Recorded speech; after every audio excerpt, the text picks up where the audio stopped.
दो, फांसी दो। अपराधी चाहे नेता हो या नेता का बेटा हो, फांसी दो, फांसी दो। मैं यहाँ पे अपने सभी छात्र संगठन के सभी बच्चों को बहुत बहुत धन्यवाद एवं आशीर्वाद देती हूँ कि बेटा अपने अधिकारों के लिए, अपनी सुरक्षा के लिए आप लोगों को जागना पड़ेगा। और मैं विशेषकर अपनी बेटियों से कहूँगी बेटा कि अपने अधिकारों के लिए, अपने सेल्फ डिफेंस के लिए जागरूक बने। आपने अंकिता का केस में देखा होगा, अंकिता जैसे बहुत बेटियों के केस में आपने देखा होगा कि हमारा प्रशासन वहाँ तक पहुँचता है जब हमारा बलात्कार हो चुका होता है, जब हमारी हत्या हो चुकी होती है। हमारा शासन तब पहुँचता है जब हमारा अंतिम संस्कार हो जाता है, और तब पहुँचता हमारा शासन सबूतों को मिटाने के लिए, और न्यायालयों के चाहिए सबूत। तो मैं चाहती हूँ बेटों, जब तक ये लोग सबूत ढूंढने के पीछे पड़े, उससे पहले आप अपनी सुरक्षा खुद करें, काली का रूप धारण कर लें। बेटा, हमारी अंकिता बेटी ने हमें यह मैसेज दिया है, उसने वो हर बात नकार दी कि बड़ा पद, बड़ा कद, बड़े पैसे वाले होंगे तो अपने घर के नारियों के अस्मिता के सामने किसी का पद, किसी का कद, किसी का पैसे की धौस नहीं चलेगी। हमारी अंकिता बेटी ने तमाम समाज के मुंह में भी तमाचा मारा, जो कहते हैं कि बड़े आदमी हैं, जो कहते हैं कि उनके पास बहुत पैसे हैं, तो उसने तमाचा मारा कि मैं गरीब हो सकती हूँ लेकिन बिक नहीं सकती। उन जो 500-500 रुपए में दारू मुर्गे में बिक जाते हैं, उनके लिए हमारी अंकिता बेटी ने एक मैसेज भेजा है कि जिंदा रखें जमीर। पैसे तो हम हर किसी से कमा सकते हैं, नौकरी करके, रोजगार करके, लेकिन जमीर जिंदा होना चाहिए। तमाचा मारा उन बिकने वालों के जमीर पे, तमाचा मारा उन जो शासन प्रशासन दलाली करते हैं, तमाचा मारा आज उन अपराधियों के मुंह पे। और साथियों, मैं अपनी विशेषकर बेटियों को ये कहूंगी कि आप किस किस से लड़ोगे। दुर्भाग्य है कि अपनी सुरक्षा के लिए प्रशासन से लड़ना पड़ रहा है, दुर्भाग्य है कि अपने अधिकारों के लिए हमें शासन से लड़ना पड़ रहा है, दुर्भाग्य है कि अपने न्याय के लिए न्यायालय से लड़ना पड़ रहा है, और दुर्भाग्य है कि अपने सम्मान के लिए समाज से लड़ना पड़ रहा है। तो अपराधियों से कौन लड़ेगा हमारा?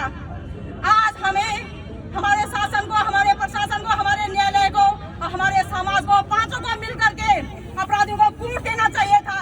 लेकिन दुर्भाग्य है कि हमारा शासन, प्रशासन, न्यायालय और मैं कहूँ कि आधा समाज भी अपराधियों के साथ खड़ा है, और हमारी बेटी लाचार बेबस सड़कों पे दर बदर की ठोकरें खा रही है।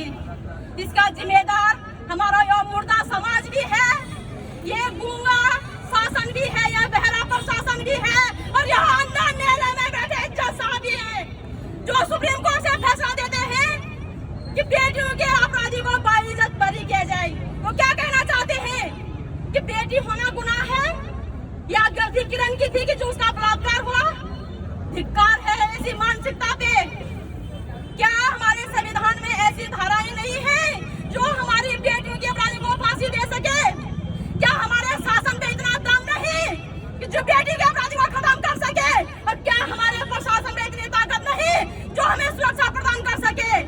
और क्या इस समाज में जीवन जमीन नहीं जो हमारे साथ हमारी लड़ाई में हमारे साथ खड़े हो सके? लेकिन मेरी बेटियों, हम अंतिम उम्मीद खुद हैं हम अपनी अंतिम उम्मीद खुद हैं।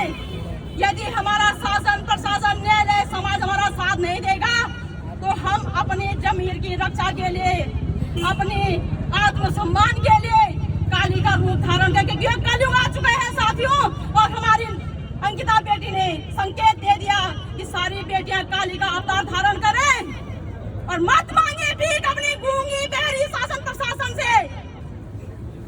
इन्हें अपने कर्तव्य भूल चुके हैं ये लोग। इस धरती में अब संस्कारों की कमी हो चुकी है, इस धरती में संवेदनशीलता की कमी हो चुकी है, इस धरती में करुणा की कमी हो चुकी है। अगर ऐसा नहीं होता तो देवों की भूमि कहे जाने वाले उत्तराखंड में हमारे नाक के नीचे हमारी बेटी के साथ इस प्रकार का प्रकरण नहीं होता।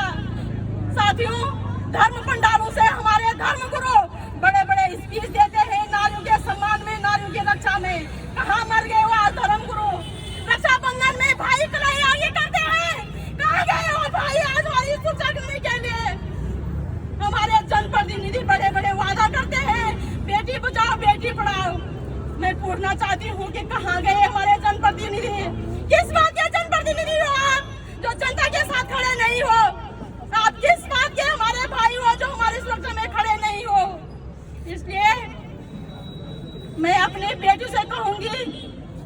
कि काली का रूप धारण करके जब तक हमने अपना असली रूप नहीं दिखाया तब तक साथियों ये बेल की मांग करेंगे।